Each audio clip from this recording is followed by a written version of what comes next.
इनकी good evening. M G good evening. फटाफट online आ जाए, फिर अपनी क्लास को स्टार्ट करते हैं अपन। जो फटाफट सारे बच्चे ऑनलाइन आ जाएंगे।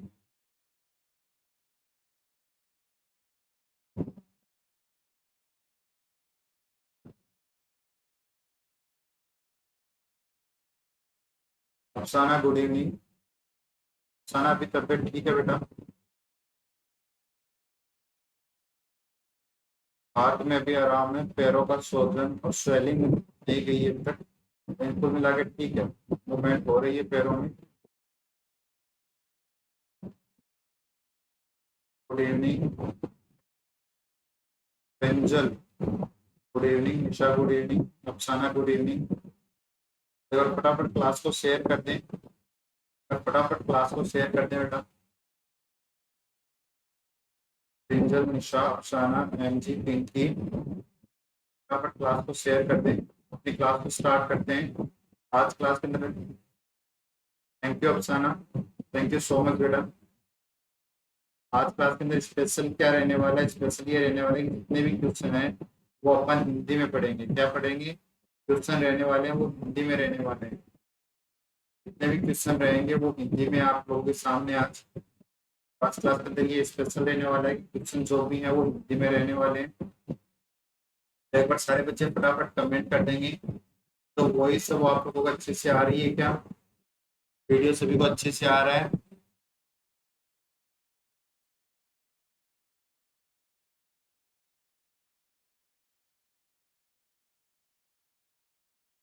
वीडियो सभी को अच्छे से आ रहा है? वॉइस अच्छे से आ रही है? कोई दिक्कत वाली बात तो नहीं है क्लास के अंदर?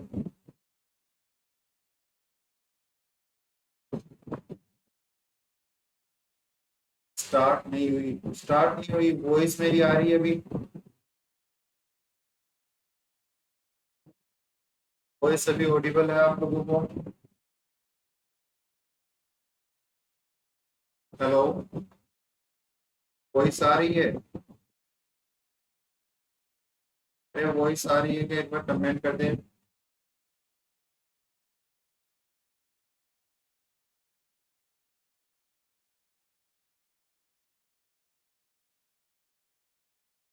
वॉइस आ रही है, वीडियो आ रहा है सही से? अच्छा एक बार कमेंट करके बताएंगे वॉइस सही से आ रही है क्या? अफसाना एक बार कमेंट करेंगे। Yes sir, okay, thank you अफसाना। चलिए स्टार्ट करते हैं आज की अपनी क्लास। और आज की क्लास का पहला क्वेश्चन आप लोगों के सामने है। पहला क्वेश्चन आप लोगों से क्या पूछ रहा है कि वॉर कमेटी है वो कब आई थी? आपकी जो वॉर कमेटी है वो कब लॉन्च हुई थी, ये आपसे पूछा जा रहा है कि वॉर कमेटी है वो कब आई थी, ये आप लोगों से पूछा गया है। ठीक है, ये आई 1946 में आई थी, 1950 में आई थी, 1943 में आई थी, और 1948 में आई थी। कब आई थी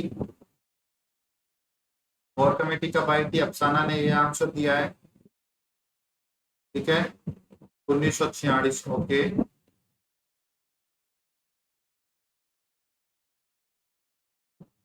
पेंजल का ए आंसर है। देखिए बात करते हैं सारी कमेटीज के ऊपर। अगर अपन बात करें यहीं पर सारी कमेटी को एक बार कंप्लीट कर लेते हैं। तो पहला नाम जो आता है वो आता है आपका भोर कमेटी। पहला नाम क्या आता है? भोर कमेटी आता है। दूसरा मुदलियार आता है। तीसरा आपकी चड्डा कमेटी आता है। चौथा आपका मुखर्जी, फिर जंगलवाला, फिर कटार सिंह, और फिर आपका जो नाम आता है वो आता है आपका श्रीवास्तव कमेटी। अब इनको आप याद कैसे करोगे? इन कमेटीज को आप याद कैसे करोगे? तो ट्रिक ये है आपकी। ट्रिक क्या है? ट्रिक है कि भाई मेरा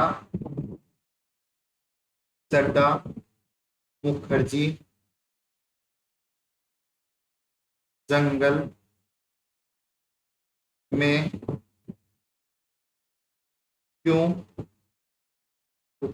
छुपा रहे? ट्रिक है, भाई मेरा चड्डा मुखर्जी जंगल में क्यों छुपा रहे हैं? कि भाई मेरा जो चड्डा है वो मुखर्जी उसको जंगल में क्यों छुपा रहे हैं, ये आपकी ट्रिक रहने वाली है। तो भाई का क्या हो गया? भाई का हो गया आपका भोर कमेटी। ठीक है, भाई का क्या हो गया, भोर कमेटी। मेरा का हो गया मुदलियार कमेटी। ठीक है। चड्डा का हो गया चड्डा कमेटी। मुखर्जी का हो गया मुखर्जी कमेटी। जंगल का हो गया जंगलवाला कमेटी। क्यों का हो गया कटार सिंह कमेटी। और सुखा रहे का हो गया श्रीवास्तव कमेटी। ठीक है। यह तो आपकी ट्रिक रहने वाली है इनको नाम याद करने की। अब दूसरी जो चीज आती है वो आती है भाई, नाम तो याद हो जाएंगे सर, लेकिन इनको और किस किस नाम से जानते हैं वो कहाँ से याद होगा हमें। तो भाई पहले तो अपन बात करते हैं कि डेट कब कब थी। तो पहली डेट थी वो थी 1946। आपकी भोर कमेटी आई थी वो 1946 में आई थी। भोर कमेटी कब आई थी, 1946 में आई थी। फिर आपकी मुदलियार कमेटी आती है, वो आई थी आपकी 1962 के अंदर। फिर आई थी आपकी चड्डा कमेटी 1963 के अंदर। फिर श्रीवास्तव कमेटी आई थी 1965 और 1966 के बीच में। और जंगलवाला कमेटी आई थी 1967। कटार सिंह 1973 और श्रीवास्तव 1975। ठीक है। इतना अगर आप लोगों को याद हो गया तो फिर बात करते हैं इनके दूसरे नाम के ऊपर, ऑल्सो नॉन एज के ऊपर। तो आपको याद होता है कि भाई स्टार्टिंग की दो कमेटी है, वो एक तो डेवलपमेंटल कमेटी और एक है प्लानिंग कमेटी। एक क्या है, एक है डेवलपमेंटल कमेटी, एक है प्लानिंग कमेटी। लेकिन दिक्कत ये होती है कि बोर कमेटी डेवलपमेंटल है या मुदलियार कमेटी डेवलपमेंट है या मुदलियार कमेटी प्लानिंग है या बोर कमेटी प्लानिंग है। तो आपको याद रखना है कि बी के पास में कौन आता है, बी के पास में डी आता है। तो health survey and developmental committee क्या है, health survey and developmental committee होती है कौन सी आपकी, वो होती है आपकी बोर कमेटी, जिसको health survey and developmental committee के नाम से जानते हो। ठीक है। मुदलियार कमेटी फिर बच जाएगी, वो क्या बच जाएगी, health survey and planning committee. ठीक है, ये हो गया। फिर आपकी जो चड्डा कमेटी है, चड्डा कमेटी, चड्डा साहब क्या करके आए थे, चड्डा पहन के आए थे, यानी पजामा पहन के आए थे चड्डा साहब। तो चड्डा कमेटी को उनको क्या खाने लगे, उनको मच्छर खाने लगे।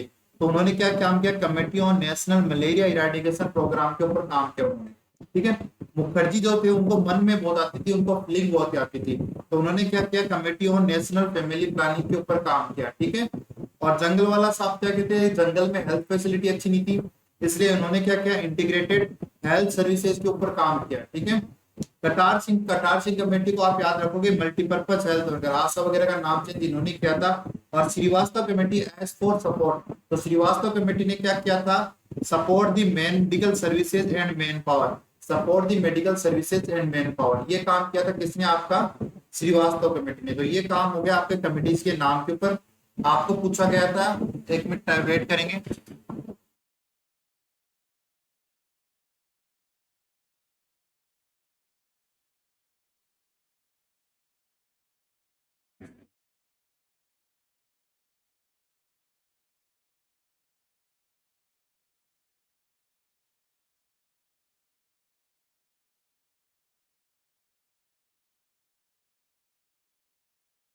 ओके। तो क्या पूछा गया, बोर कमेटी के बारे में पूछा गया। तो बोर कमेटी आपका क्या आई थी, आपकी बोर कमेटी आई थी 1946 के अंदर। तो आपका राइट आंसर क्या रह जाएगा, राइट आंसर ए रह जाएगा। आगे वाले क्वेश्चन का आंसर देंगे, अगले क्वेश्चन का आंसर दें आप लोग।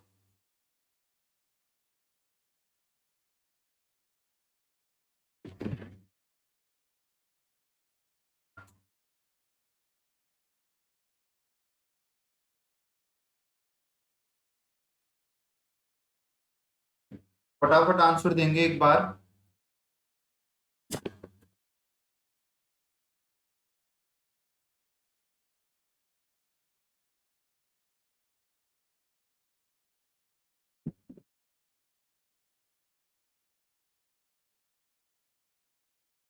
प्रिया गुड इवनिंग।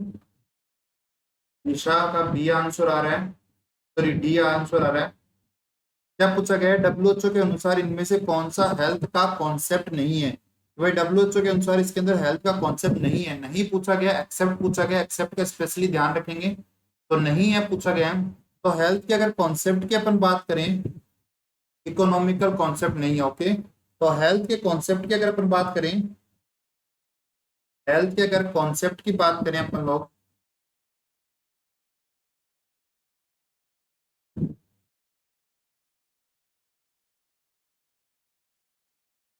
हेल्थ के कॉन्सेप्ट कौन कौन से होते हैं उनकी अगर बात करें, तो हेल्थ के टोटल अपन लोग पढ़ते हैं कि हेल्थ के भाई चार कॉन्सेप्ट होते हैं। पहला कौन सा होता है, पहला होता है बायोमेडिकल।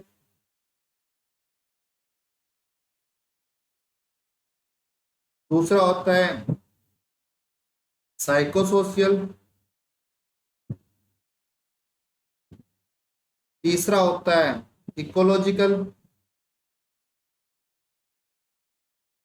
और चौथा होता है वो होता है आपका होलिस्टिक कॉन्सेप्ट। होलिस्टिक कॉन्सेप्ट, तो ये चार कॉन्सेप्ट होते हैं। ज्योति गुड इवनिंग। तो ये चार कॉन्सेप्ट होते हैं आपके किसके, हेल्थ के। तो बायोमेडिकल कॉन्सेप्ट हो गया, होलिस्टिक कॉन्सेप्ट हो गया, साइकोसोशियल हो गया और इकोलॉजिकल हो गया। बायोमेडिकल कॉन्सेप्ट क्या कहता है कि आपकी अगर बॉडी सही से काम कर रही है, आपकी फिजिक्स सही है, तो आप, इसका मतलब क्या हो, आप हेल्दी हो। ठीक है। उसके अलावा अगर आपकी साइकोलॉजिकल की बात करूं, साइकोसोशल की बात करूं, तो आप मेंटली स्ट्रांग हो, आपकी सोसाइटी के साथ रिलेशनशिप अच्छे हैं, तो आप क्या हो, इसका मतलब आप हेल्थी हो। इकोलॉजिकल कहता है कि अगर आपका आपके इन्वायरमेंट के साथ रिलेशनशिप अच्छा है, अगर आपका आपके इन्वायरमेंट के साथ रिलेशनशिप अच्छा है, इसका मतलब आप क्या हो, हेल्थी हो। होलिस्टिक कहता है कि भाई ये तीनों अगर एक साथ अच्छे से काम कर रहे हैं तो आप हेल्थी हो। ठीक है। इसको कॉन्सेप्ट ऑफ कोऑर्डिनेशन के नाम से भी, होलिस्टिक कॉन्सेप्ट को कॉन्सेप्ट ऑफ कोऑर्डिनेशन के नाम से भी जाना जाता है। आई बात समझ में। अब आपसे पूछा गया कि कौन सा कॉन्सेप्ट है वो नहीं है, तो नहीं सर, एड्स आ रहे हैं बीच में। ओके, 1 मिनट का वेट करें, फिर एड्स को भी बंद कर देंगे।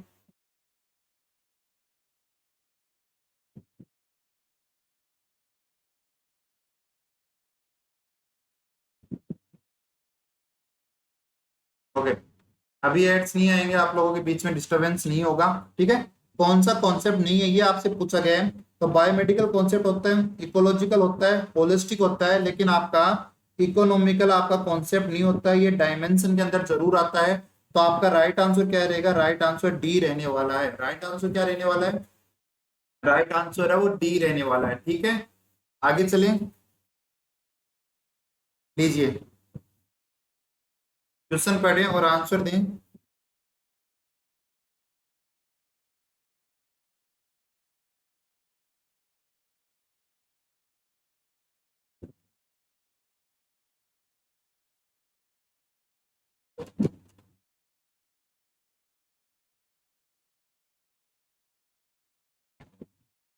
फटाफट आंसर दें। Action with which help the progress of disease in its initiate stage. क्या आप एक्शन ले रहे हो, वो क्या कर रहे हो, हेल्प यानी कम करना, कम करना। क्या प्रोग्रेस ऑफ डिजीज, डिजीज की प्रोग्रेस को कम करना, इनिशिएट यानी उसकी शुरुआती, शुरुआती स्टेज के अंदर डिजीज को क्या करना, कम करना। तो ये कौन सा प्रिवेंशन के अंदर आता है, प्राथमिक यानी लेवल ऑफ प्रिवेंशन के रिगार्डिंग है आपका, प्राथमिक, द्वितीय, तृतीय और इनमें से कोई नहीं। फटाफट आंसर दे, ए आंसर आ रहा है बच्ची का। ओके फ्रेंड्स, फटाफट आंसर दें, डी आंसर आ रहा है अभी।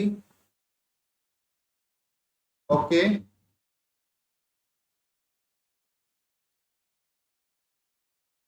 आंसर दें, जल्दी से आंसर दें। प्रिया आंसर दें, अफसाना आंसर दें, निशा, निशा का आंसर आया है बी। ओके निशा। पेंजल आंसर, पेंजल आंसर दें। अफसाना आंसर करे बेटा। तरुण,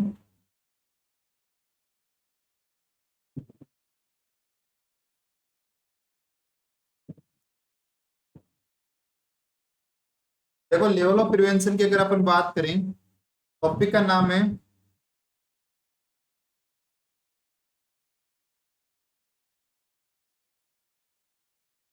लेवल ऑफ प्रिवेंशन, टॉपिक का नाम है लेवल ऑफ प्रिवेंशन।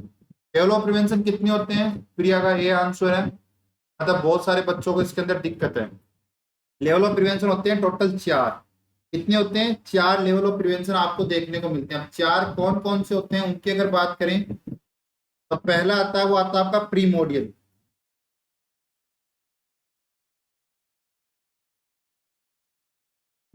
प्रीमोडियल, दूसरा आता है प्राइमरी, तीसरा आता है सेकेंडरी,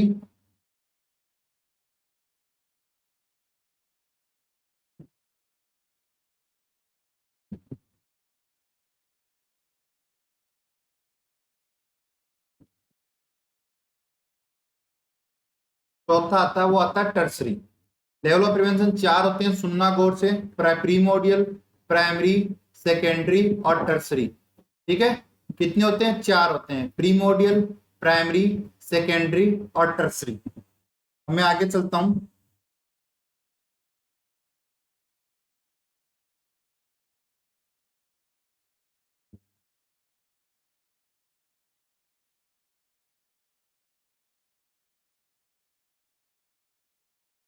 यहां लिखता हूं मैं प्रीमोडियल लेवल ऑफ प्रिवेंशन, या प्राइमरी लेवल ऑफ प्रिवेंशन, या सेकेंडरी लेवल ऑफ प्रिवेंशन, और यहाँ टर्सरी लेवल ऑफ प्रिवेंशन। ये नाम लिख दिए मैंने। ठीक है,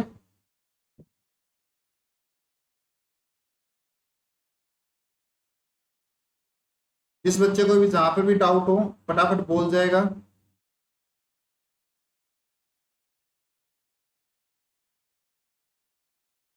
ठीक है, अब बात करते हैं, देखो होता क्या है। अब होता क्या है वो बात करते हैं। अभी तक तो आपको किसी को कोई डाउट नहीं है, आगे सुनो। देखो होता क्या है, जिंदगी में 3 चीजें होती है। एक तो प्रॉब्लम आने से पहले, एक प्रॉब्लम आ चुकी है, एक प्रॉब्लम ने बिगाड़ चुकी है, अब बिगड़ने के बाद क्या करें। प्रॉब्लम आने से पहले, प्रॉब्लम आ चुकी है, प्रॉब्लम ने बिगाड़ दिया है, प्रॉब्लम बिगाड़ने के बाद क्या करें।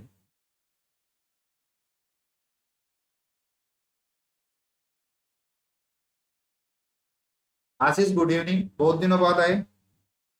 अब सुनो, प्रीमोडियल लेवल ऑफ प्रिवेंशन में क्या होता है? रिस्क फैक्टर यानी डिजीज कोज करने वाला absent, डिजीज ऑल्सो absent। ठीक है,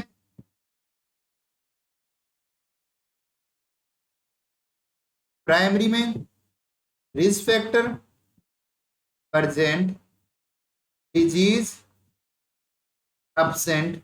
तो बोल रहा हूं ना, वो सुनते रहना।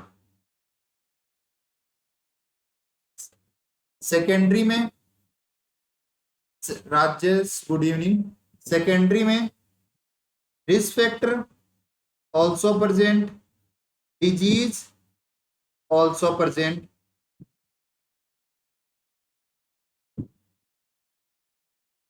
टर्सरी में ऑब्वियसली रिस्क फैक्टर प्रेजेंट होगा होगा डिजीज प्रेजेंट और अपने पीक लेवल पे है। यहां तक किसी को दिक्कत है?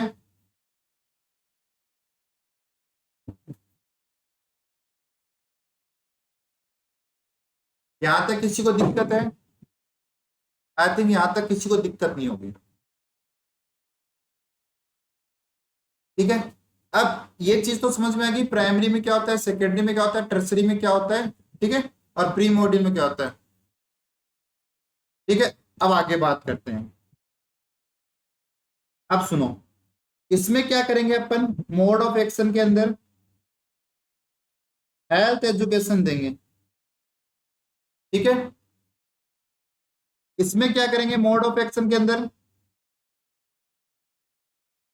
एक तो हेल्थ एजुकेशन देंगे, एक अपन क्या करेंगे स्पेसिफिक प्रोटेक्शन यूज करवाएंगे। अब क्या क्या होंगे वो आपको मैं बताने वाला हूँ, टेंशन ना ले।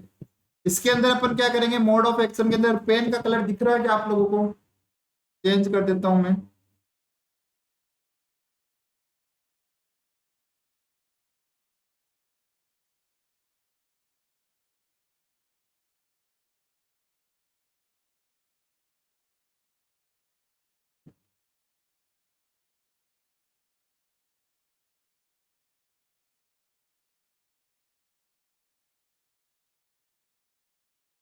ओके, अगला क्या करेंगे, मोड ऑफ एक्शन के अंदर, इसके अंदर सेकेंडरी के अंदर मोड ऑफ एक्शन क्या करेंगे, हाँ स्पेसिफिक में इम्यूनाइजेशन आएगा, सही बात है। मोड ऑफ एक्शन में क्या करेंगे भाई, अर्ली डायग्नोसिस एंड ट्रीटमेंट। और इसमें क्या करेंगे, इसमें सारी जितनी भी सर्जरी है, ठीक है, और रिहेबिलिटेशन, ये काम करेंगे। अब सुनो, देखो सारा का एक एक एग्जाम्पल।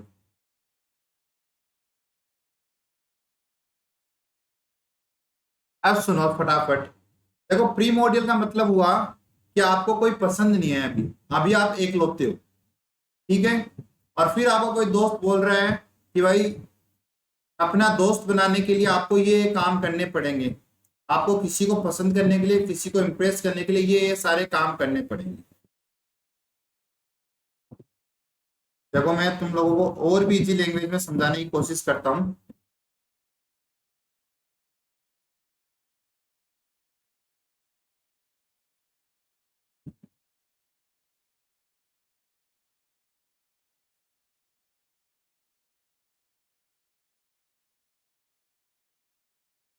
ठीक है, ये अपना कोई मित्र है, फ्रेंड है आपका, इसको अभी तक कोई भी इसकी जिंदगी के अंदर नहीं है। कौन नहीं है? पार्टनर इसका कोई भी नहीं है।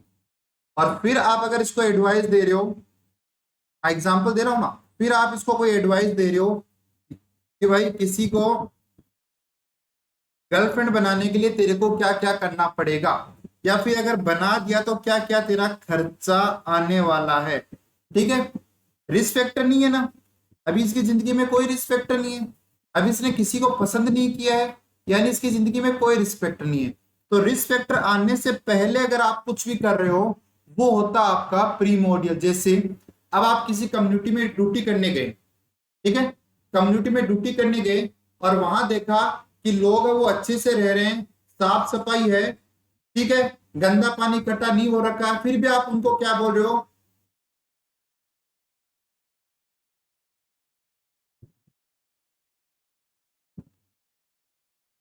ठीक है, अब आप उनको क्या बोल रहे हो कि भाई अगर घर के बाहर गंदा पानी इकट्ठा होने दोगे तो गंदा पानी इकट्ठा होगा तो मच्छर आ जाएंगे, मच्छर आ जाएंगे तो वो आपको काट लेंगे और आपको बीमारी हो जाएगी।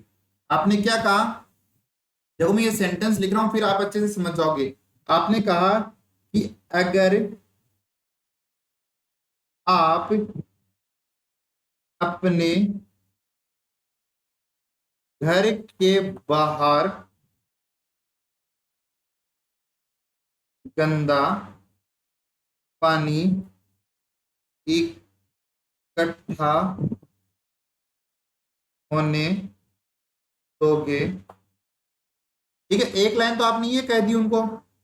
दूसरा आपने कहा इकट्ठा होने दोगे तो मच्छर आ जाएंगे, ठीक है। दूसरी लाइन आपने ये कह दी कि मच्छर आ जाएंगे। ओके बेटा, इसी चीज समझा देंगे, कोई दिक्कत नहीं है। मच्छर आ जाएंगे और मच्छर आगे तो क्या होगा? आपको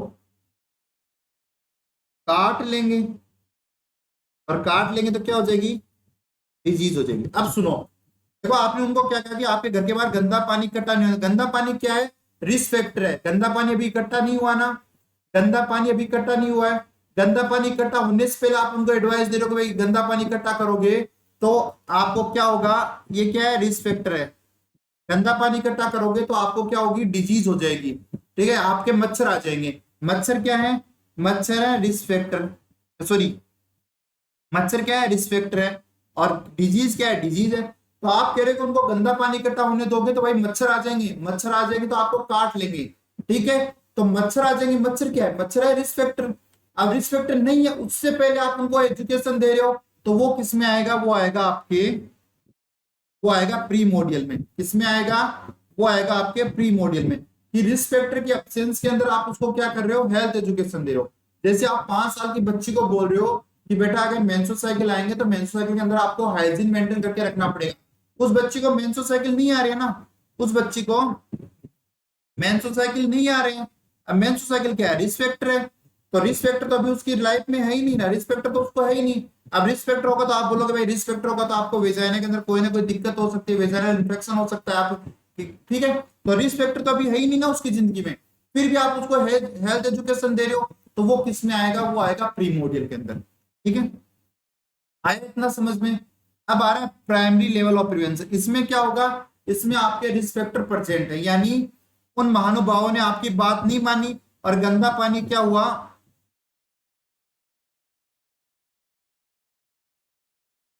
उन महानुभावों ने आपकी बात नहीं मानी और गंदा पानी इकट्ठा होने दिया। अब गंदा पानी इकट्ठा हुआ तो कौन आ गया? मच्छर आ गया। अब मच्छर आ गया तो भाई अब क्या होगा? मलेरिया हो सकता है।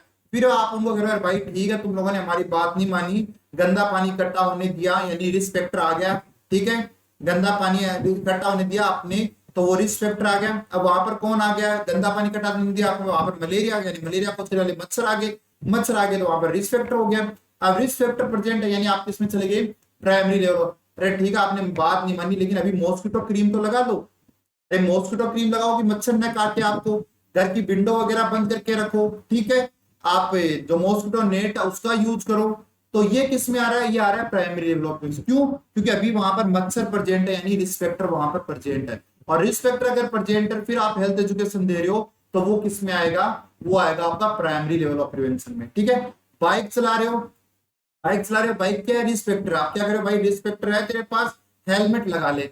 हेलमेट लगा रहा है यानी तेरे को एक्सीडेंट होगा तो चोट नहीं लगेगी। Specific protection. स्पेसिफिक प्रोटेक्शन क्यों है भाई? क्योंकि हेलमेट लगाने से एक्सीडेंट से बचा जा सकता है। आपको HIV ना हो ऐसा कोई नहीं है, सेक्सुअल ट्रांसमिटेड डिजीज ना हो ऐसा कुछ नहीं है। तो वो है स्पेसिफिक प्रोटेक्शन। का मतलब हो गया कि आप जो मेथड यूज ले रहे हो वो किसी पर्टिकुलर चीज से बता रहे हैं, पूरी बॉडी को आपको प्रोटेक्ट नहीं कर रहा है वो।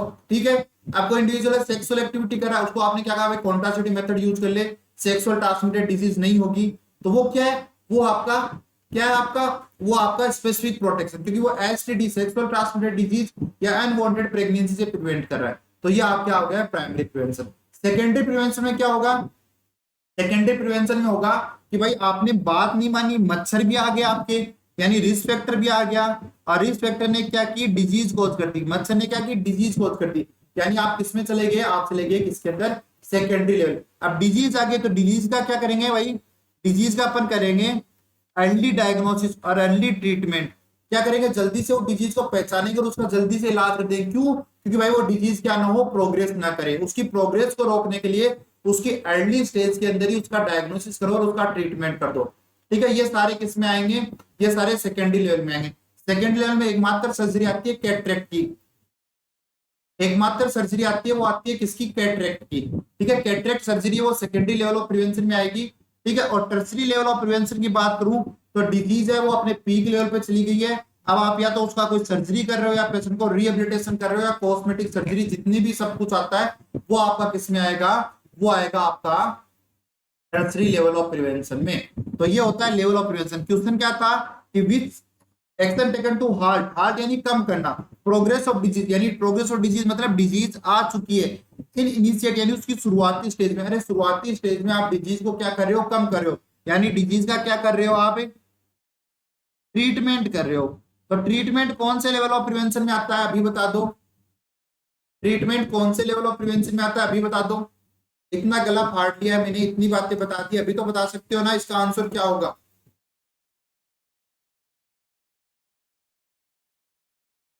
अभी आंसर दो फटाफट। बी। ओके,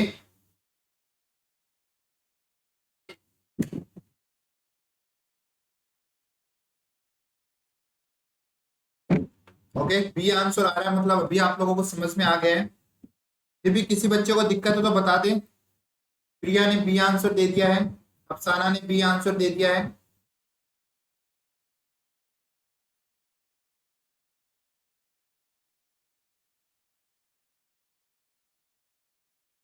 राजेश ने बी आंसर दे दिया है। तो अभी मेरे हिसाब से किसी बच्चे को दिक्कत नहीं है, आगे चलता हूं मैं।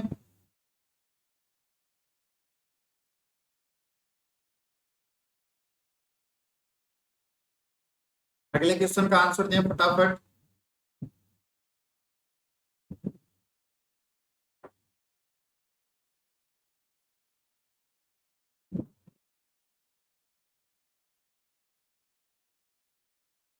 हेल्थ प्लानिंग के लिए इनमें से कौन सा संसाधन जरूरी होता है? यानी आप हेल्थ प्लानिंग कर रहे हो तो हेल्थ प्लानिंग के लिए कौन सा संसाधन है जिसकी आपको नीड होती है, जिसकी आपको आवश्यकता होती है? तो कौन सा संसाधन है जिसकी आपको आवश्यकता होती है भाई? बताएं जरा। निशा डी आंसर, ऑल ऑफ वो। Okay, Rajesh D answer. तो इसमें तो कोई बात करने वाली लायक चीज ही नहीं है। आप किसी भी चीज के लिए प्लानिंग कर रहे हो तो आपको मैन पावर की नीड होगी, मनी की नीड होगी, मटेरियल की नीड होगी, तो आपका क्या रहेगा, ऑल ऑफ ओवर रहेगा, डी आंसर राइट रहेगा। आगे अगले आंसर दें। अब कुछ बच्चे थे जो स्टार्टिंग में यहाँ पर थे, अभी चुपचाप बैठे हैं या चले गए, जैसे पिंजल थी, आशीष कुछ दिनों से आया था, अभी रिप्लाई नहीं आ रहा है, तरुण,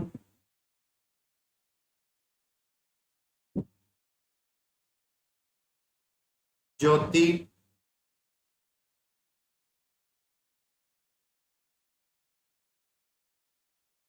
तो ये गलत बात है भाई। अगला आंसर दें फटाफट। प्राइमरी हेल्थ केयर में कौन कौन से हॉस्पिटल आते हैं? देखो आपके हेल्थ केयर डिलीवरी सिस्टम को, हेल्थ केयर डिलीवरी सिस्टम की अगर मैं बात करूं, हेल्थ केयर डिलीवरी सिस्टम की अगर मैं बात करूं, तो हेल्थ केयर डिलीवरी सिस्टम को बेटा तीन पार्ट में डिवाइड किया गया है। कितने पार्ट में डिवाइड किया गया है? तीन पार्ट में डिवाइड किया गया है। पहला नाम आता है primary health care delivery system, दूसरा नाम आता है secondary health care delivery system, और तीसरा आता है tertiary health care delivery system.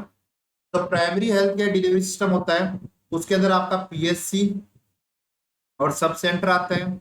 Secondary के अंदर आपका डिस्ट्रिक्ट हॉस्पिटल और आपका सीएचसी आता है, और टर्सरी के अंदर आपकी मेडिकल कॉलेज या आपकी जो रिसर्च हॉस्पिटल होती है वो आती है आपकी, जैसे आपकी एम्स वगैरह हो गई, अपेक्स वगैरह हो गई, निमांस वगैरह हो गई, तो ये सारी टर्सरी में आती है। ठीक है, तो प्राइमरी में क्या आएगा अभी, अभी इसका राइट आंसर आप दे सकते हो कि प्राइमरी हेल्थ केयर में कौन कौन आएंगे। तो प्राइमरी हेल्थ केयर में कौन कौन सी हॉस्पिटल आएगी भाई? अभी निशा का सही आंसर आ रहा है, राजेश का सही है, प्रिया सही है। तो अभी क्या आ रहा है आपका, अभी आ रहा है आपका सब सेंटर एंड आपका पीएससी। क्या क्या है आपका, सब सेंटर एंड आपका पीएससी। तो आपका ए आंसर है वो राइट रहने वाला है। ए आंसर क्या रहने वाला है? ए आंसर है वो राइट रहने वाला है।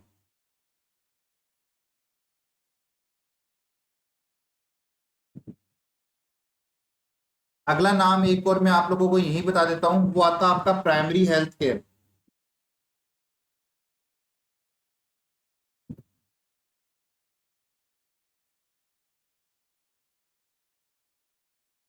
प्राइमरी हेल्थ केयर की अगर मैं बात करूं, तो डब्ल्यूएचओ ने भाई क्या कहा था 1977 के अंदर, डब्ल्यूएचओ ने 1977 में एक बात कही, किसने कही भाई?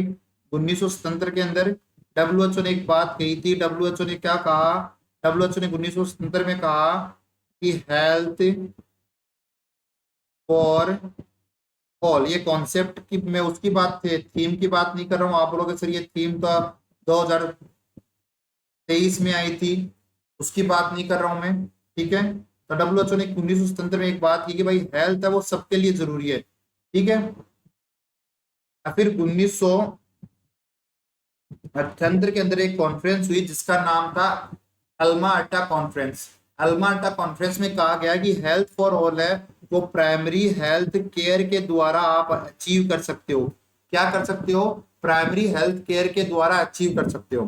ठीक है, अगला नाम आता है वो आता है भाई, आपसे पूछ लिया जाएगा कि प्राइमरी हेल्थ केयर के, प्राइमरी हेल्थ केयर के प्रिंसिपल कौन कौन से होते हैं? प्राइमरी हेल्थ केयर के प्रिंसिपल कौन कौन से होते हैं? तो प्राइमरी हेल्थ केयर के प्रिंसिपल होते हैं वो चार प्रिंसिपल होते हैं। चार प्रिंसिपल, अब चार प्रिंसिपल के नाम फटाफट कमेंट कर दीजिए आप लोग कि चार प्रिंसिपल कौन कौन से होते हैं।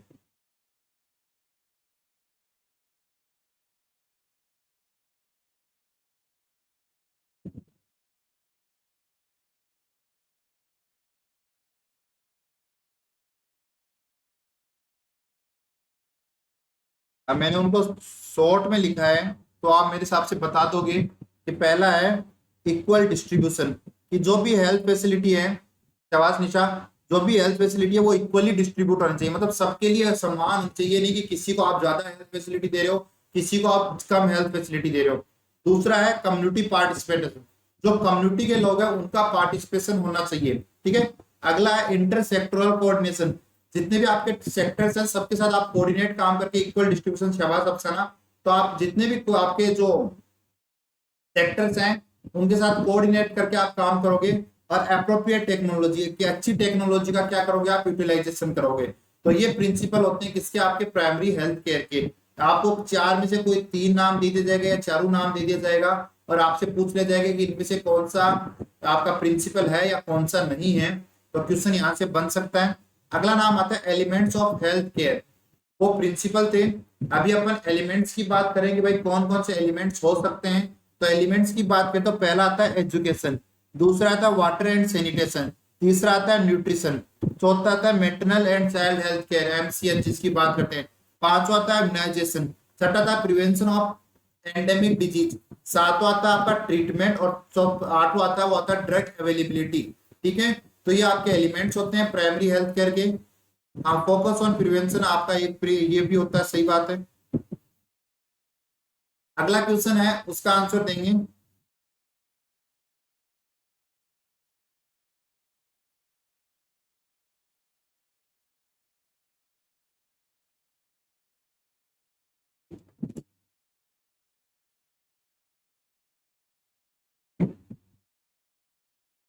टाइप बी पीएससी के ऊपर डिलीवरी लोड कितना होता है, यानी टाइप बी पीएससी के अंदर कितनी डिलीवरी करवाई जाती है।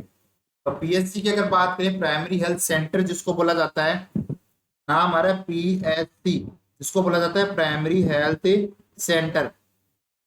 प्राइमरी हेल्थ सेंटर की बात करें तो ये minimum need, Dinesh A answer आ रहा है, ये मिनिमम नीड प्रोग्राम के अंडर आती है। इसको हाफ सेंट्रल गवर्नमेंट चलाती है और हाफ आपकी डिस्ट्रिक्ट गवर्नमेंट द्वारा चलाया जाता है। ठीक है, और दूसरा अगर मैं इसकी बात करूं कि ये कितनी पॉपुलेशन कवर करती है, तो 20,000 से 30,000 की पॉपुलेशन है वो एक पीएससी के द्वारा कवर की जाती है।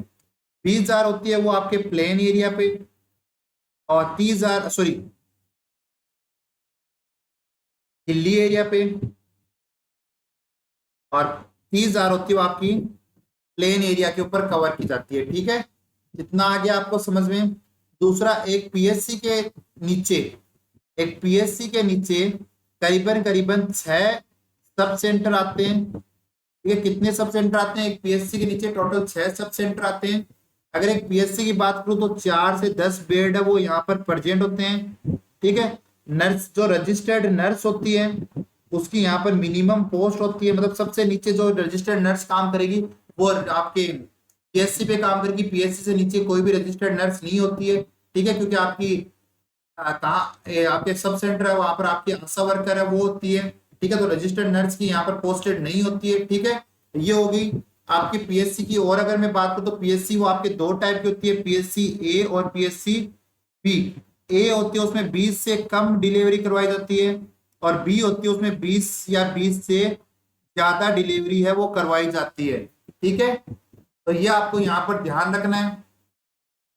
पीएससी ए के अंदर मेडिकल ऑफिसर है वो यहाँ का इंचार्ज होता है जो नंबर में ए होता है, और पीएससी बी के अंदर मेडिकल ऑफिसर है वो नंबर में 2 होते हैं। ठीक है, यहाँ पर पीएससी का हो गया। अब आपसे पूछा गया टाइप बी पीएससी के अंदर कितनी डिलीवरी करवाई जाती है, तो टाइप बी के अंदर कितनी करवाई जाती है, 20 या 20 से ज्यादा। तो 20 या 20 से ज्यादा यानी आपका राइट आंसर क्या रहेगा, राइट आंसर ए रहने वाला है, 20 या 20 से ज्यादा। ठीक है, आगे चले, दीजिए इसका आंसर दे दीजिए। अभी मैंने इसको एक्सप्लेन कर दिया है तो आप इसका आंसर दे सकते हो आई थिंक। तो इसका आंसर फटाफट आंसर कर दें आप लोग।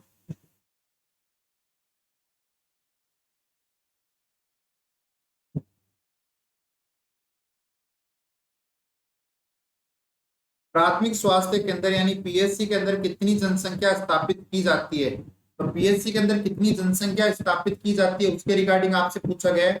तो पीएससी के अंदर कितनी जनसंख्या काम करेगी भाई, 20,000 जनसंख्या पहाड़ी इलाकों में, 30,000 जनसंख्या मैदानी इलाकों में।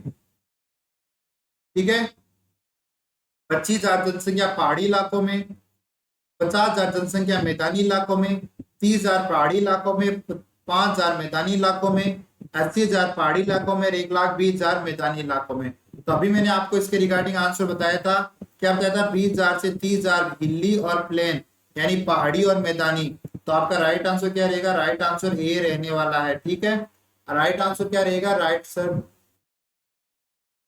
बड़ा सीएचओ की तैयारी कर रहे हो, नॉट सेट की तैयारी नहीं कर रहे हो। अभी सीएचओ की तैयारी चल रही है ना, तो सीएचओ के रिगार्डिंग बात करेंगे।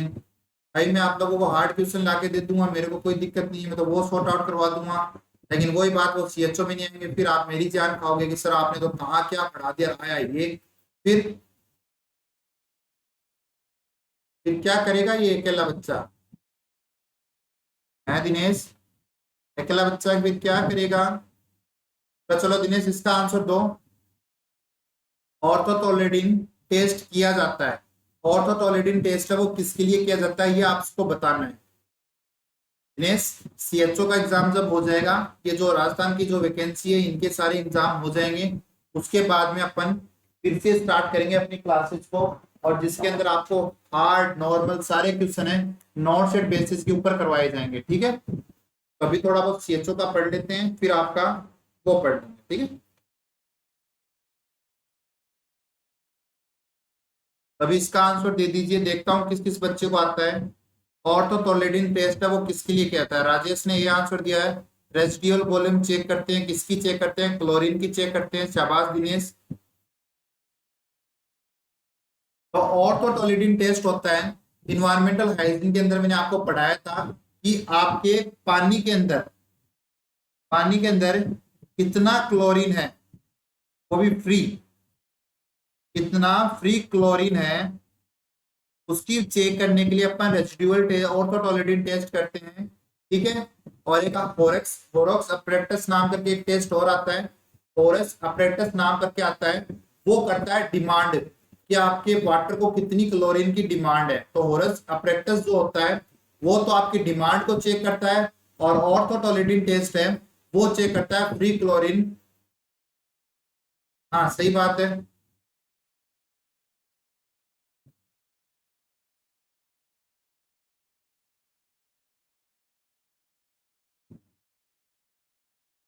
आगे खाई पीछे कुआ, सही बात है बेटा।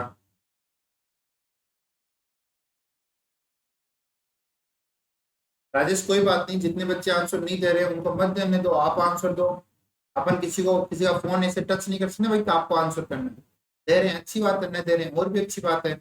आंसर देने से आपका कॉन्फिडेंस बढ़ता है, आंसर देने से आप मेरी निगरानी में रहते हो कि भाई ये बच्चा है, तो मैं बच्चों के नाम याद रह जाते हैं मेरे को, भाई कौन कौन बच्चा अपनी क्लास में रेगुलर आ रहा है। तो उसी रिगार्डिंग जो अभी 500 MCQ प्लस की जो टेस्ट सीरीज होने वाली है सीएचओ के रिगार्डिंग, वो मेरे को याद रहेगा कौन कौन लाइव आता है, तो उसी के लिए फ्री ऑफ कॉस्ट करूंगा। फ्री ऑफ कॉस्ट का उन्हीं बच्चों को मैं टेस्ट सीरीज दूंगा, चाहे वो 10 हो या 10,000 हो, उन्हीं बच्चों को दूंगा सिर्फ मैं, जो लाइव आता है। तो मेरे को यहाँ दिखता है ना रोजाना, उन्हीं को मैं लाइव क्लास वो दूंगा, ठीक है। हाँ फिर तो किधर का नहीं रहूंगा बेटा मैं। फिर तो सीएचओ का एग्जाम देने के बाद में जब लाइव आऊंगा ना आप लोगों से बातें करने, तो आप फिर गालियां निकालोगे, भाड़ में जाओ सर, पढ़ाया नहीं आपने, ये नहीं पढ़ाया आपने, इससे क्वेश्चन पढ़ाए, ये कोई सीएचओ में आता है इतना हार्ड, नॉर्मल क्वेश्चन आपने नहीं करवाए।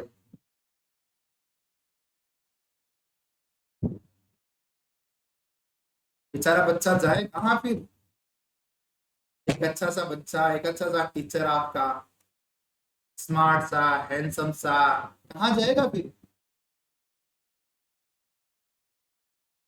फिर तुम ना 140 IQ वाले बैठे हो ना यहाँ पर, 140 से ज्यादा वाले जीनियस वाले, तो खा जाओगे फिर मेरे को, कच्चा खा जाओगे, छोड़ेंगे नहीं फिर आपको। हाँ आंसर दो रे, आंसर दो दिनेश, आंसर अफसाना का आंसर आ गया है। निम्नलिखित में से एपिडेमियोलॉजिकल ट्रेंड कौन से हैं? तो एपिडेमियोलॉजिकल ट्रेंड कल ही अपन लोगों ने बात किया था कि भाई तीन होते हैं, तीन कौन कौन से होते हैं? तो कौन कौन से होते हैं भाई? तीन होते हैं आपके, होस्ट, एजेंट, होस्ट और इन्वायरमेंट। गर्लफ्रेंड बॉयफ्रेंड और का सर गाली नहीं देंगे आप हमारे लिए, नहीं बेटा, भगवान समान को दो ही लोग होते हैं आपकी जिंदगी के अंदर, आपके माँ बाप, बस। भगवान समान तो आपकी जिंदगी में दो ही लोग होते हैं, वो है आपके माँ बाप, बस। उसके अलावा भगवान का दर्जा आप किसी को नहीं, आप गुरु को दे सकते हैं, लेकिन पहली प्रायोरिटी माँ बाप। और इस कॉम्प्लीमेंट के लिए तहे दिल से थैंक यू प्रिया, बहुत बहुत आभार आपका, ठीक है। एजेंट, होस्ट और इन्वायरमेंट, ये तीन चीज क्या होती है एपिडेमियोलॉजिकल ट्रेंड्स में इंक्लूड करते हैं कि भाई अगर एजेंट है, होस्ट है और इन्वायरमेंट है, तभी आपकी डिजीज है वो क्या होगी, कोज होगी। हाँ गुरु समान, ये आपका सही। ठीक है, एजेंट, होस्ट और इन्वायरमेंट। तो एजेंट, होस्ट और इन्वायरमेंट की अगर मैं बात करूं तो एजेंट वो होंगे जो डिजीज कॉज करेंगे। हाँ निशा थैंक यू। और होस्ट यानी जो जिसके अंदर डिजीज होने वाली है। गुरु तो गुरु होते हैं, एक गुरु होता है और एक गरु होता है, पता है तुम लोगों को? अपने साथ कॉलेजों में बोलते थे ना गरु जी। पता है क्या एक गुरु होता है और एक गरु होता है? दो नाम होते हैं, गुरु और एक गरु। इसका तो आंसर डी रहेगा। ठीक है, एजेंट जो डिजीज कोज करेंगे वो डिजीज फैलाने वाले जैसे, और होस्ट जिसमें होगी इन्वायरमेंट उनके लिए सुटेबल। अगर इनमें से तीनों में से एक भी चीज नहीं होगी तो आपको डिजीज कोज नहीं होगी। ठीक है, अब इसका आंसर दें और साथ साथ में एक बात बताएं, एक तो गुरु होता है एक गरु होता है, पता है दोनों में फर्क क्या है? राजेश, ईशा, प्रिया, अफसाना, पता है बेटा? दिनेश, पता है एक गुरु होता है एक गरु होता है, दोनों में फर्क क्या है? किसको पता है भाई गुरु और गरु में?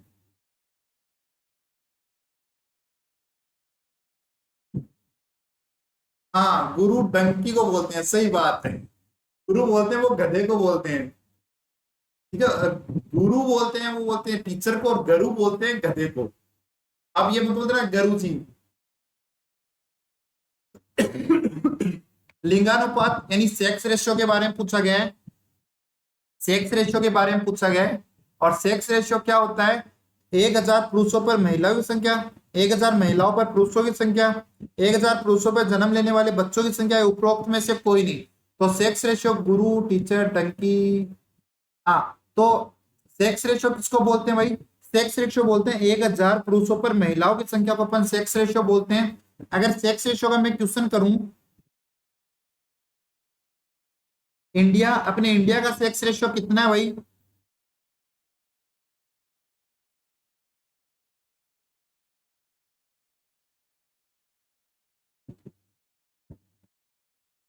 और अपने राजस्थान का सेक्स रेशियो कितना है?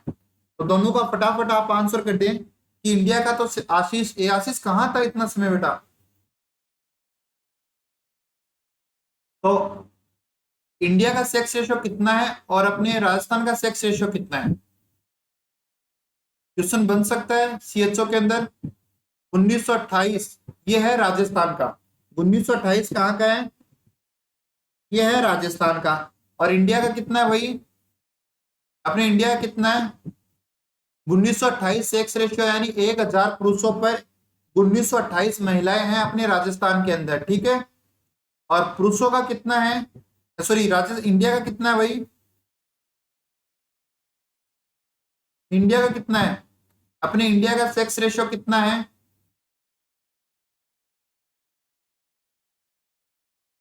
तो अपने इंडिया के सेक्स रेशियो की बात करूं मैं तो वो है 1020। मतलब 1000 पुरुषों पर 1020 महिलाएं हैं।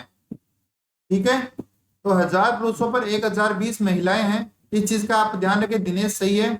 943 पुराना डाटा है। निशा अभी 1020, और ये मैंने आपको बताया भी था 1020 रहेगा। ठीक है, तो क्वेश्चन का आंसर इसका आपने दे ही दिया है, ए आंसर रहने वाला है। अगले पे चलते हैं।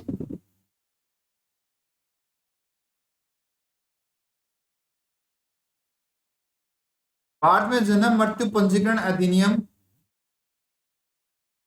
हाँ 1000 पुरुषों पर 1928 महिला।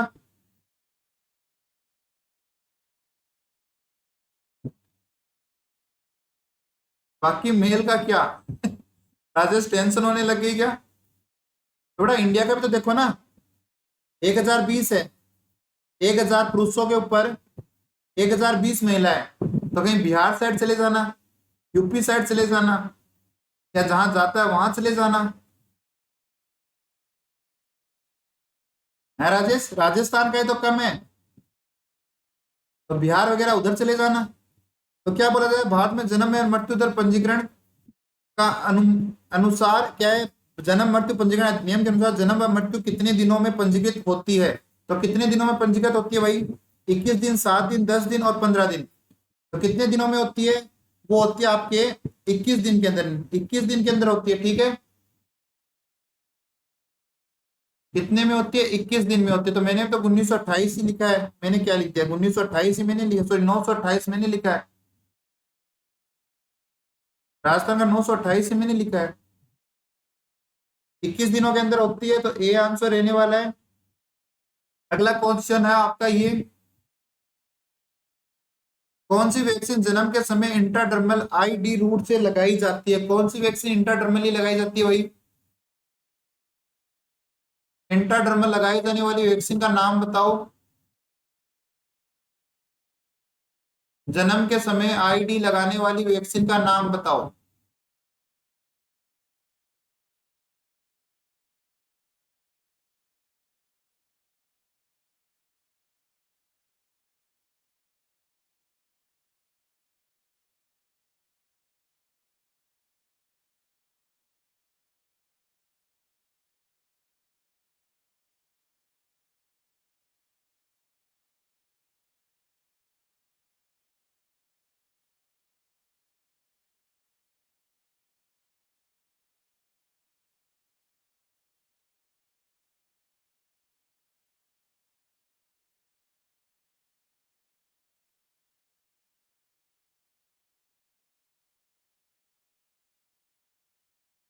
न्यू डाटा 21 दिन का है, ओल्ड डाटा 7 दिन और 14 दिन का है, ठीक है। तो ये आपके सामने मैंने कुछ लिखा है, और मेरे हिसाब से आपको याद होगा कि मैंने क्या लिखा है, कि जो मेरे पुराने बच्चे हैं, जो बच्चे ये क्लास देख चुके हैं, उन बच्चों को अच्छे से याद है कि सर आपने क्या लिखा है। तो मेरे हिसाब से ये चीज को समझाने की नीड नहीं है, या समझाने की नीड है? उसका आंसर आप क्या दे रहे हो? उसका आंसर आप ए दे रहे हो, सही बात है, बीसीजी लगाई जाती है। पहले बीसीजी की अगर मैं बात करूं, तो बीसीजी की फुल फॉर्म होती है बैसिलस कालमेटेड ग्यूरिन, ठीक है। कब लगाई जाती है? तो लगाई जाती है एट बर्थ। एट बर्थ की अगर मैं डोज की बात करूं, 0.05 ml होती है। और 1 महीने के बाद की 1 मंथ आफ्टर में बात करूं, तो वो होती है 0.1 ml। तो आपसे कोई बीसीजी की डोज पूछे तो आपको बोलना है 0.1 ml, और आपसे पूछे कि एट बर्थ कितनी होती है तो 0.05 बोलोगे। रूट जो होगा वो होगा आपका आईडी यानी इंट्राडर्मल, ठीक है। एकमात्र वैक्सीन है जो लगाने के बाद परमानेंट स्कार को शो करती है। क्या करती है? ओके बेटा बता दूंगा, परमानेंट स्कार को शो करती है। एक बार बता दूंगा, ओके ओके, कोई इधर प्लीज बोलने की जरूरत नहीं है बेटा। मैंने 1000 बार बोला, अपना चैनल आप लोगों का है, आप लोग ये वो पढ़ाया जाएगा, तो प्लीज बोलने का तो यहाँ कोई नीड ही नहीं है, ठीक है। तो परमानेंट स्कार लेके आती है। और 1 साल के बाद में, अगर 1 साल के बाद में अगर आप बीसीजी लगा रहे हो, तो पहले मॉन्टेक्स टेस्ट करोगे, उसके बाद में ही आप बीसीजी लगाओगे, ठीक है। परमानेंट स्कार 6 से 12 वीक के ऊपर आ जाता है, और आपका जो मॉन्टेक्स टेस्ट है वो पॉजिटिव आता है बीसीजी लगाने के बाद।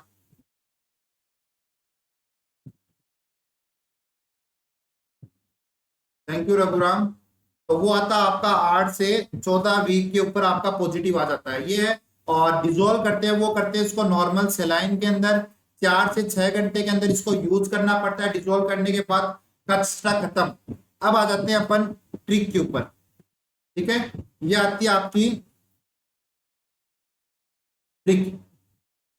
तो सारे बच्चे रेडी हैं? एक बार फटाफट कमेंट कर दें कि भाई रेडी, और अपनी अटेंडेंस दे दें मेरे को कि क्लास के अंदर कौन कौन प्रेजेंट है।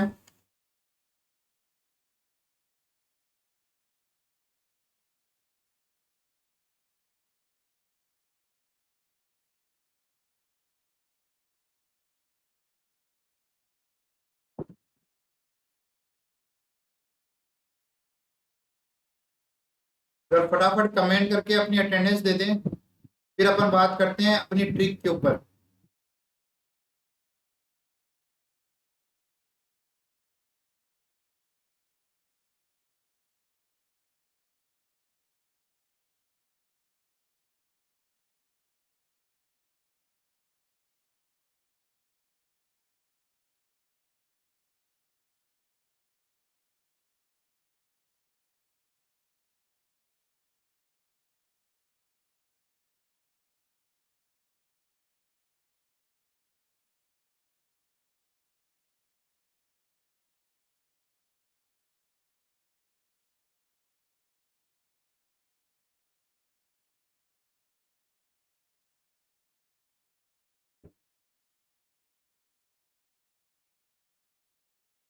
अभी बेटा आप लोगों को मैं इम्यूनाइजेशन शेड्यूल के रिगार्डिंग थ्योरी बताने वाला हूँ।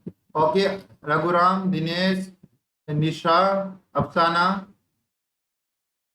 ओके चलिए चलते हैं फिर अपनी क्या बोलते हैं इसको, इम्यूनाइजेशन शेड्यूल की ट्रिक के ऊपर बात करते हैं। तो ट्रिक आप लोगों को दिख रही होगी, मैंने कुछ नाम लिखे हैं। तो पहले तो मैं इसको याद करने का मटेरियल बताता हूँ आपको कि इसको याद कैसे करना है। कि भाई याद करने का तो मैं, आपने तो लिख दिया सर वो दो दो दो, इसका मतलब क्या है। तो पहले तो मैं इसको याद करने का तरीका बताता हूँ कि आपको इसको याद कैसे करना है, ठीक है। तो क्लास थोड़ी लंबी होगी क्योंकि 15 मिनट मेरे को इसको लगेंगे समझाने में। तो क्या बता रहा हूँ मैं आपको, वो सुनना है आपको। कि बोला ये जा रहा है बेटा कि एक छोटा बच्चा होता है। क्या होता है? एक छोटा बच्चा होता है। कौन होता है? एक छोटा सा नन्हा सा प्यारा सा बच्चा होता है।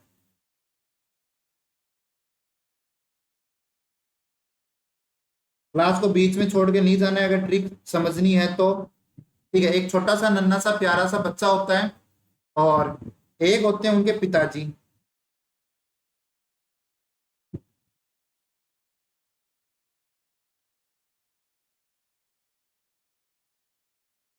और एक होती है पिताजी की वाइफ। अब एक ही होगी भाई, किस्मत इतनी अच्छी कहाँ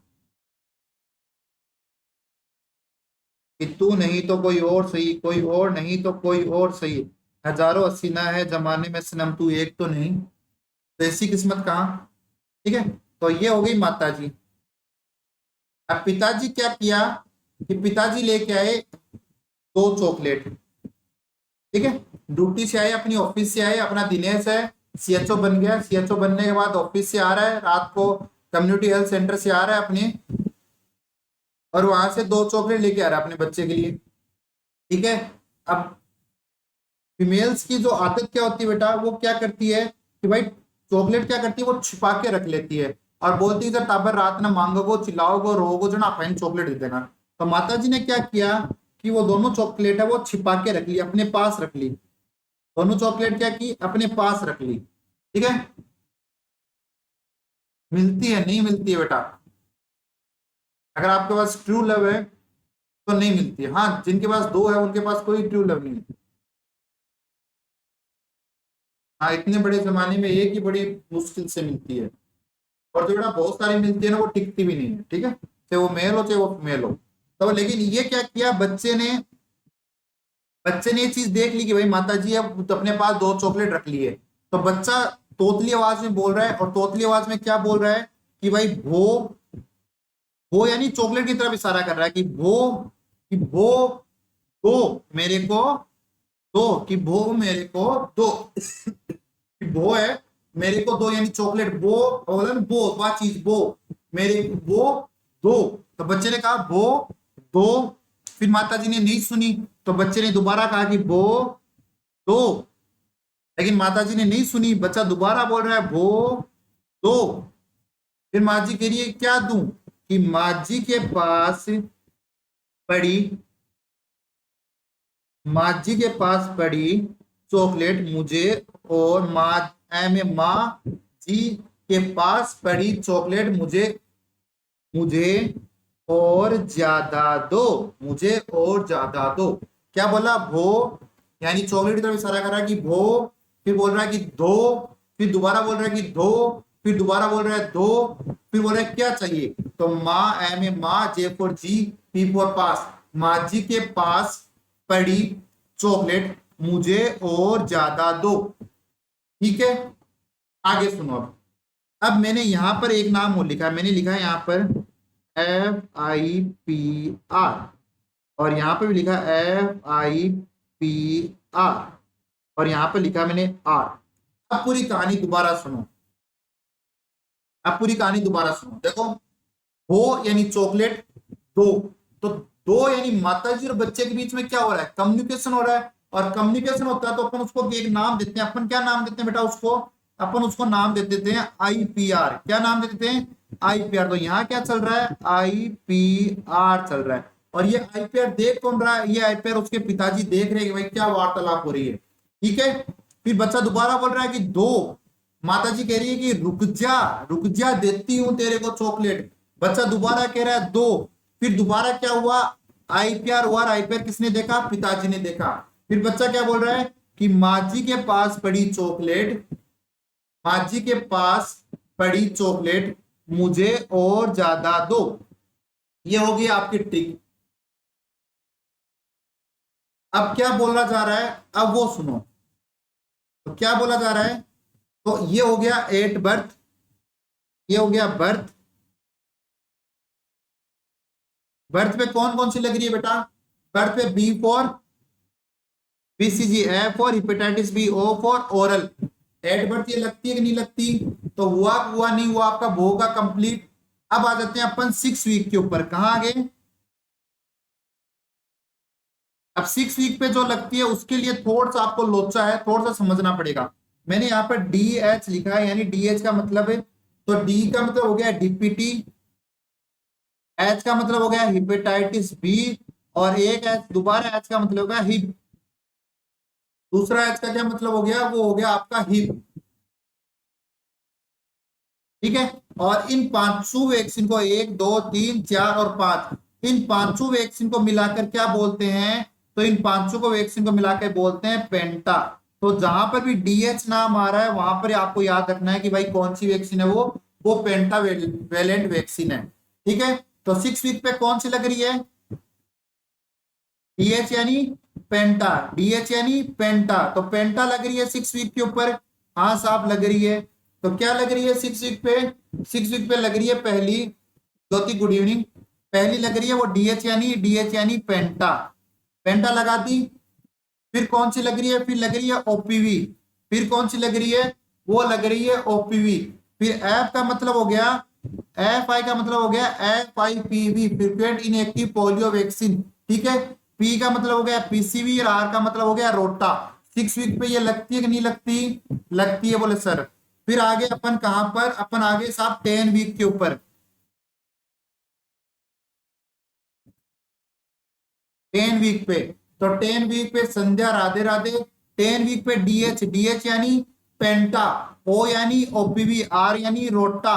हुआ कि नहीं हुआ 10 वीक का कचरा खत्म। फिर आ जाती है 14 वीक पे। अब 14 वीक पे क्या लगेगी, 14 वीक पे लगेगी आपकी डीएच, डीएच यानी पेंटा, ओ यानी ओपीवी, एफ यानी F I PV, P for PCV, R for rota. हुआ कि नहीं हुआ, हो गया बोले सर। फिर 14 वीक के बाद में आप आगे कहां पर, 9 मंथ पे। तो 9 मंथ पे क्या लग रही है सर, बोले सर 9 मंथ पे लग रही है आपकी एम फॉर मिजल्स लग रही है, ए फॉर विटामिन ए लग रही है बोले सर, और जे फॉर बोले सर जेपेनीज, और पी फॉर पीसीबी की बूस्टर डोज लग रही है सर। बोला हाँ सर लग रही है, तो लगा दी, बोले सर लगा दी। ठीक है, बोले सर लगा दी, बोले लगा दी, ठीक है। फिर 9 वीक के बाद, 9 मंथ के बाद में आगे अपन 16 से 24 के ऊपर। बोले 16 से 24 पे क्या लग रही है सर, बोले 16 से 24 पे लग रही है आपकी एम फॉर एमएमआर। ठीक है। ओ फॉर ओपीवी की बूस्टर लगा दी, बोले सर लगा दी। जे फॉर जेपेनीज, जहां पर जेपेनीज एंडेमिक डिजीज है वहां की बात कर रहा हूं। और डी फॉर डीपीटी, बोले सर लगा दी, बोले लगा दी।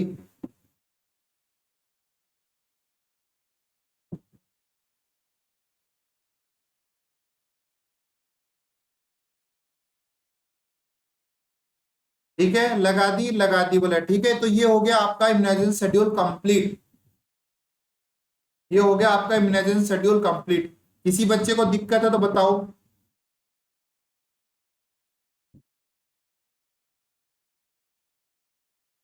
फटाफट कमेंट करें, किसी बच्चे को दिक्कत है तो।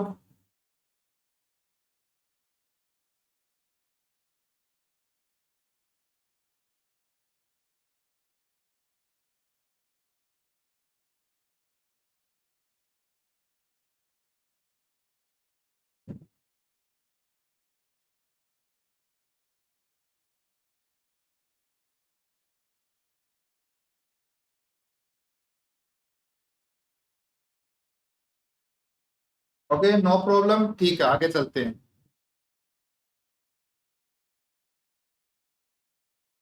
अगले क्वेश्चन का आंसर दिए बेटा।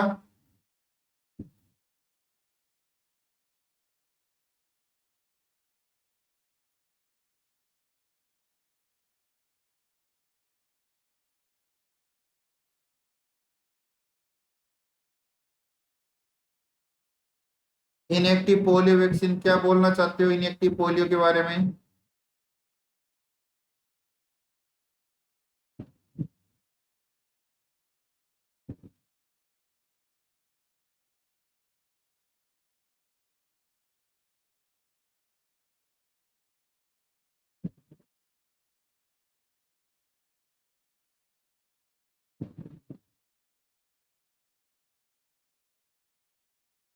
अगले क्वेश्चन का आंसर देंगे फटाफट।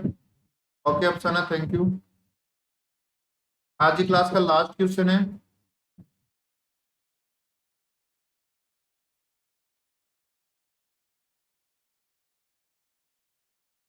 संध्या क्या बोल रहे हो आप?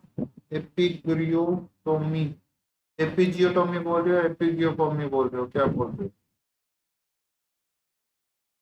Centre birth and death registration act कब आया था? तो ये आया था 1969 के अंदर। कब आया था? 1969। तो ए है वो आपका यहाँ पर राइट आंसर रहेगा। 1969 है वो आपका राइट आंसर रहेगा। ठीक है। 1981 के अंदर क्या हुआ था? 1981, 1981 के अंदर क्या हुआ था?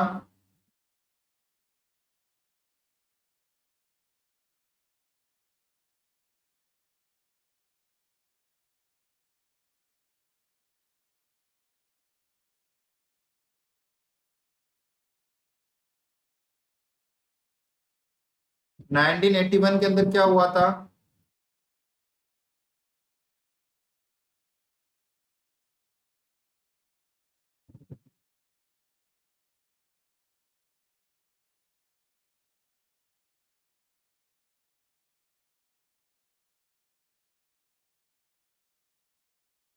अगर आपने 6 वीक के ऊपर FIPV नहीं लगाई है तो फिर आगे जाकर 14 वीक पर आप IPV लगाते हो। पोलियो के लिए 0.5 ml होती है, IM लगाई जाती है, वेस्टर्न प्लेटलेट्स मसल्स के ऊपर लगाई जाती है 14 वीक के ऊपर। ठीक है। 1981 के अंदर पहली जनगणना हुई थी। ठीक है। 1981 के अंदर क्या हुआ था? पहली जनगणना हुई थी। और 1952 के अंदर आपका फैमिली प्लानिंग प्रोग्राम है, फैमिली प्लानिंग प्रोग्राम है वो आया था। ठीक है। तो ये कुछ डाटा थे आपके। आई होप आपको समझ में आई होगी क्लास। कुछ और क्वेश्चन है तो आगे अपन कल की क्लास के अंदर सॉर्ट आउट करेंगे। तो आई होप आपको आज की क्लास अच्छी लगी। क्लास अच्छी लगी तो क्लास को लाइक जरूर करना, और नहीं अच्छी लगी तो डिसलाइक जरूर करना, और अपने कमेंट जरूर करना, और टेलीग्राम चैनल को ज्वाइन कर लें जिससे क्लास का नोटिफिकेशन, MCQ टेस्ट के रिगार्डिंग नोटिफिकेशन, सारी चीजें आपको मिल सके। क्लास अच्छी लगी तो लाइक जरूर करें, और क्लास अच्छी नहीं लगी तो डिसलाइक जरूर करें, क्योंकि आपका ओपिनियन, आपका जजमेंट ही मेरे को इम्प्रूवमेंट करने के लिए करता है। ठीक है। तो इस चीज का स्पेशली ध्यान रखें। आज के लिए थैंक यू सो मच। कल दोबारा मुलाकात होगी। टाइम यही 8 से 9 का रहने वाला है। 8 से 9 PM का अपना टाइम रहने वाला है। तो क्लास के अंदर लेट ना करें, 8 से 9 के समय पर आ जाएं। ठीक है। तो आज के लिए थैंक यू सो मच। कल दोबारा मुलाकात होगी। अभी देते हैं क्लास को विराम।